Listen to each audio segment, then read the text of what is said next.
அமெரிக்க ஜனாதிபதி Donald Trump அவர்களுக்கும் இஸ்ரேலிய பிரதமர் பெஞ்சமின் நெத்தன்யாகு அவர்களுக்கும் இடையில் கடுமையான கருத்து முரண்பாடு உருவாகி இருக்கிறது என்று சொல்லி சில ஊடகங்கள் சுட்டிக்காட்டியிருக்கின்றன.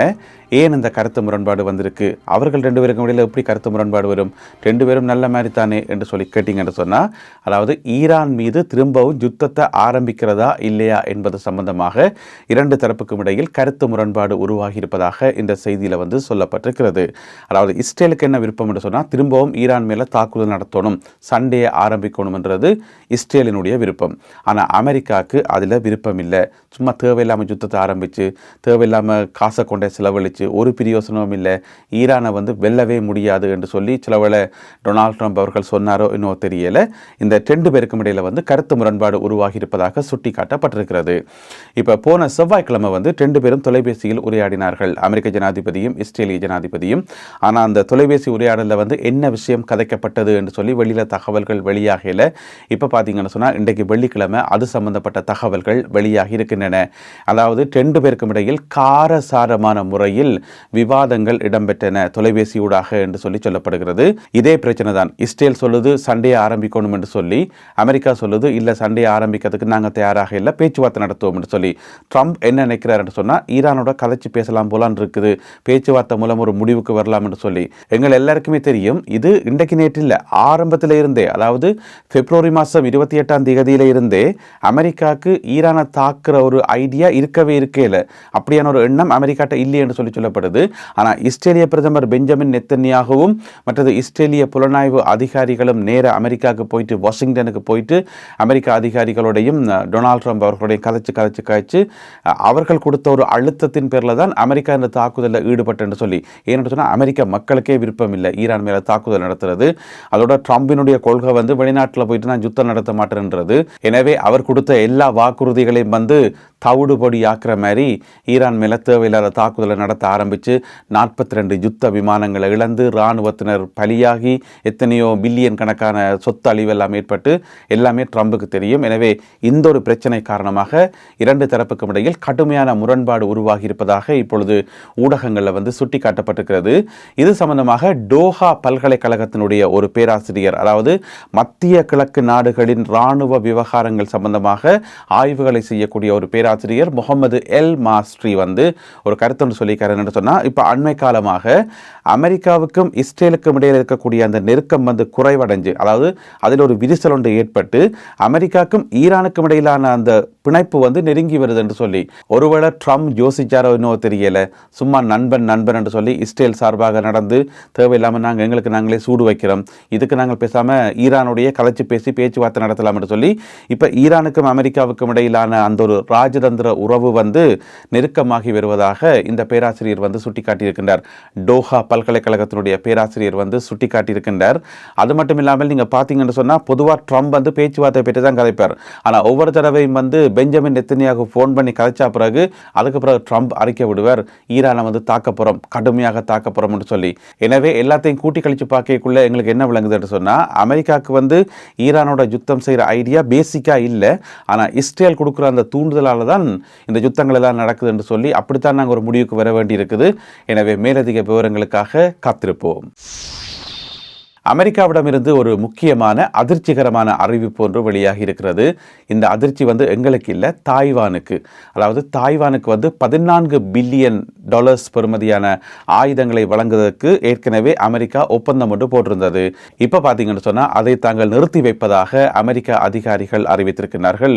எங்களால் உடனடியாக $14 பில்லியன் ஆயுதங்கள் எல்லாம் கொடுக்க முடியாது என்று சொல்லி, தாய்வானுக்கு கொடுக்க முடியாது சொல்லி அவர்கள் அறிவித்திருக்கிறார்கள். இது தாய்வானுக்கு ஒரு பேரிடி என்று சொல்லலாம்.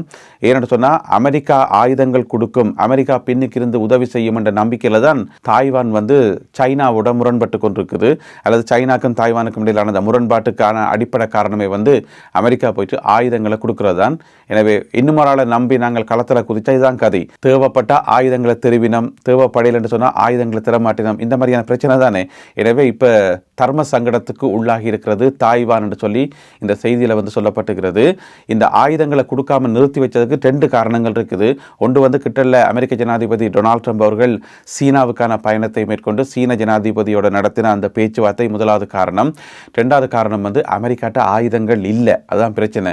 இப்போ ஈரான் மேலே தாக்குதல் நடத்தி நிறைய ஆயுதங்கள் வந்து இழக்கப்பட்டிருக்குது. இனி அதெல்லாம் வந்து திரும்ப உற்பத்தி செய்யணும். ஆயுதங்களை உற்பத்தி செய்யறதுக்கு காசு வேணும் என்று சொல்லி அமெரிக்காவினுடைய நாடாளுமன்றத்திட்ட காசு கேட்டது. இதுவரைக்கும் நாடாளுமன்றம் அங்கீகாரம் கொடுக்கல. சும்மா நீங்கள் தேவையில்லா வேலை பார்த்து ஆயுதங்களை செலவழிப்பீங்கள், உங்களுக்கு மக்களோட வரிப்பணத்திலிருந்து காசு தரணுமா, அப்படிலாம் தர முடியாதுன்னு சொல்லி அமெரிக்க நாடாளுமன்றம் இந்த நாள் வரைக்கும், அதாவது இன்றைக்கு மே மாதம் 22ஆம் தேதி வெள்ளிக்கிழமை இன்ற வரைக்கும் ஒப்புதல் வழங்கல ஆயுதங்களை வந்து திரும்ப வாங்குறதுக்கான அந்த தொகை. எனவே அது ஒரு பெரிய கேள்விக்குறியாக இருக்கும்போது தாய்வானுக்கு ஆயுதங்கள் கொடுக்க முடியாது தானே, அதனால அதனை நிறுத்தி வைத்திருப்பதாக அமெரிக்க அதிகாரிகள் அறிவித்துள்ளார்கள். அரேபிய கடலில் இன்று காலை ஒரு பரபரப்பான சம்பவம் ஒன்று நடைபெற்றிருக்கிறது. அது என்னென்று சொன்னால், ஏமன் நாடு இருக்குதானே, அந்த ஏமன் நாட்டுக்கு சொந்தமாக ஒரு தீவு ஒன்று இருக்குது. ஒரு தீவில் நிறைய தீவுகள் இருக்குது. அதில் இந்த சம்பவம் நடந்த தீவு வந்து மிக முக்கியமான தீவு. அதனுடைய பேர் வந்து சொகோத்ரா என்று சொல்லப்படுற ஒரு சிறிய தீவு, சொகோத்ரா என்று சொல்லி. அந்த தீவில் ஒரு முக்கியமான விஷயம் இருக்குது, நான் அப்புறம் சொல்கிறேன். அந்த தீவில் இருந்து ஒரு 180 கிலோமீட்டர் தொலைவில் வந்து அந்த தீவினுடைய ஆளுகைக்குட்பட்ட கடல் பகுதி இருக்குன்னு தானே, அது வந்து ஏமனுக்கு தான் சொந்தம். அதில் இருந்து ஒரு 180 கிலோமீட்டர் தொலைவில் வந்து ஒரு பெரிய கப்பல் ஒன்று போய் கொண்டு வந்துருக்குது. அந்த சாதாரண சரக்கு கப்பல் ஒன்று போய் கொண்டு வந்துருக்குது. அந்த கப்பலை நெருங்கி ஒரு சிறிய படகு கொண்டு வேகமாக வந்திருக்குது. என்ன நோக்கத்துக்காக வந்தது, ஏன் வந்தது என்று தெரியல. ஒரு சிறிய படகு, அந்த படகுல வந்து 5 பேர் இருந்திருக்கிறார்கள். யார் அந்த 5 பேர், அவர்கள் எந்த நாட்டை சேர்ந்தவர்கள், என்ன நோக்கத்துக்காக அந்த கப்பலை நெருங்கி வந்தார்கள் என்று சொல்லி தகவல்கள் வெளியாகல. இருந்தாலும் மிக வேகமாக அந்த கப்பலை நெருங்கி வந்தார்கள் என்று சொல்லப்படுது. என்னென்னு சொன்னால், ஒரு கப்பல் ஒன்று போய்கொண்டிருக்கக்குள்ள அதில் சுற்றி ஒரு குறிப்பிட்ட வட்டாரத்துக்கு யாருமே வரக்கூடாது. வேற கப்பலோ வேற படகுலோ வந்தால் உடனே அந்த அலர்ட் ஆகி அலாம் எல்லாம் ஒலிச்சு அந்த எச்சரிக்கை கொடுக்கப்படும்.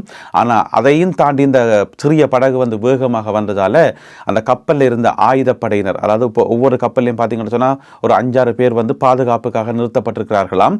எனவே அதில் இருந்த ஆயுதம் தாங்கிய படையினர் வந்து இந்த சிறிய படகை நோக்கி துப்பாக்கிச்சூடு நடத்தியிருக்கிறார்கள்.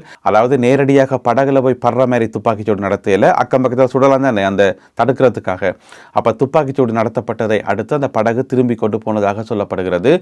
என்ன பிரச்சனை சொன்னால், அப்போ அது பெரிய கப்பலாக இருந்தால் கம்யூனிகேட் பண்ணி கேட்கலாம், யார் நீங்களே என் கிட்ட நெருங்கி வாரீங்கள், எந்த நாடுன்னு சொல்லி கேட்கலாம். சிறிய படகுல வந்து கம்யூனிகேட் பண்ண முடியாதானே.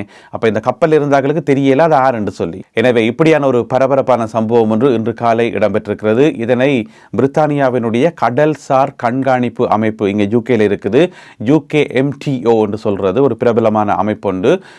அவர்கள் தான் இந்த தகவலை வந்து வெளியிட்டிருக்கின்றார்கள். எனவே இது சம்பந்தமாக மேலதிக விசாரணைகள் இடம்பெற்று வருவதாக சொல்லப்படுகிறது. நான் ஏற்கனவே சொன்ன மாதிரி ஏமன் நாட்டுக்கு சொந்தமான அந்த சொகோத்ரா என்ற ஒரு தீவு இருக்குத்தானே, அந்த தீவு வந்து ஒரு வித்தியாசமான தீவு, உல்லாச பயணிகளை கவரக்கூடிய ஒரு தீவு. அங்கே ஒரு ஸ்பெஷல் இருக்கு. என்னென்னு சொன்னால், அந்த தீவில் இருக்கக்கூடிய மரங்கள் இருக்குத்தானே, அந்த மரங்களோட அமைப்பே வந்து பயங்கர வித்தியாசமாக இருக்கும். நான் சில படங்கள் போட்டு காட்டுறேன் பாருங்க. இப்போ நீங்கள் ஸ்க்ரீனில் பார்க்குறீங்க, இந்த மாதிரியான மரங்கள், அபூர்வமான மரங்களை வந்து இந்த சொகோத்ரா தீவில் காணலாம் என்று சொல்லி சொல்லப்படுகிறது. லெபனானில் இடம்பெறுகின்ற மோதல்கள் காரணமாக உயிரிழக்கின்ற அப்பாவி பொதுமக்களுடைய எண்ணிக்கை வந்து அதிகரித்து கொண்டே போகுது. அந்த அடிப்படையில் பார்த்தீங்கன்னு சொன்னால், இன்றைக்கு வெள்ளிக்கிழமை இதுவரையான காலப்பகுதியில் 6 பேர் உயிரிழந்திருக்கிறார்கள். அந்த 6 பேரில் 2 பேர் மருத்துவ பணியாளர்கள். இந்த 2 பேரோட சேர்த்து இதோட எத்தனையோ மருத்துவ பணியாளர்கள் கொல்லப்பட்டிருப்பதாக சொல்லப்படுகிறது. ஏன்னு சொன்னால், போரில் வந்து காயமடைகின்ற மக்களை வந்து காப்பாற்றுறதுக்கு, அவர்களுக்கு சிகிச்சை அளிக்கிறதுக்கு அங்கே மருத்துவ பணியாளர்கள் அனுப்பப்பட்டால் பிறகு அந்த மருத்துவ பணியாளர்கள் தொடர்ந்து பலியாகி கொண்டு வந்தா என்ன கதை அது. எனவே 2 மருத்துவ பணியாளர்கள் உட்பட மொத்தமாக 6 பேர் இன்று கொல்லப்பட்டிருக்கின்றார்கள் லெபனானில். இது வந்து இன்றைக்கு மத்தியானம் வரைக்குமான நிலவரம். பிறகு இனி என்ன நடக்குமோ தெரியல. இதோட பார்த்தீங்கன்னு சொன்னால் மொத்தம் 3089 பேர். அதாவது உங்களுக்கு தெரியும், லெபனான் மேலே இஸ்ரேல் தாக்குதல் நடத்த ஆரம்பித்தது மார்ச் மாதம் 3ஆம் தேதி. மார்ச் மாதம் 3ஆம் தேதியிலிருந்து இந்த வரையான காலப்பகுதியில் பார்த்தீங்கன்னு சொன்னால் 3089 அப்பாவி பொதுமக்கள் கொல்லப்பட்டிருப்பதாக சொல்லப்படுகிறது. அதே வேளையில் 9397 பேர் காயமடைந்திருப்பதாக சொல்லப்படுகிறது.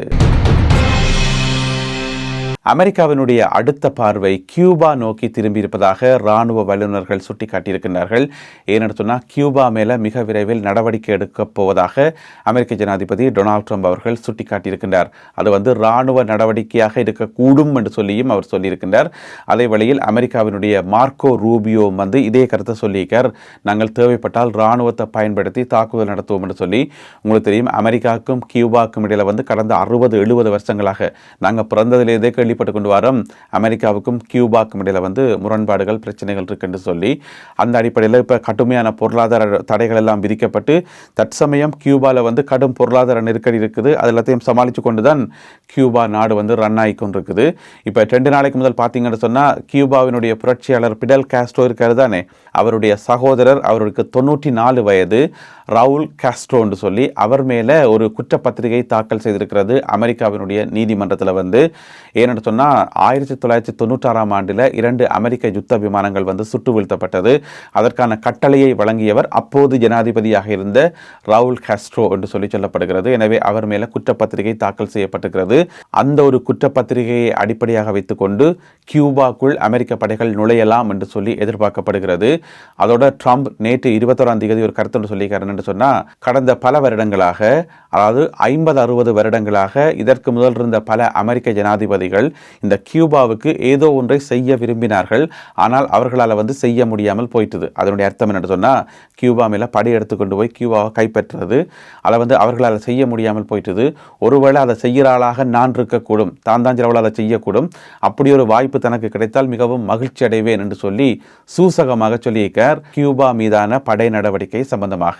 எனவே அப்படி ஒரு சம்பவம் அங்கே நடக்குமாக இருந்தால், படை நடவடிக்கை ஏதோ நடக்குமாக இருந்தால், நாங்கள் அடுத்தடுத்த காணொளிகளில் அது சம்பந்தமாக விரிவாக விளக்கமாக பார்க்கலாம்.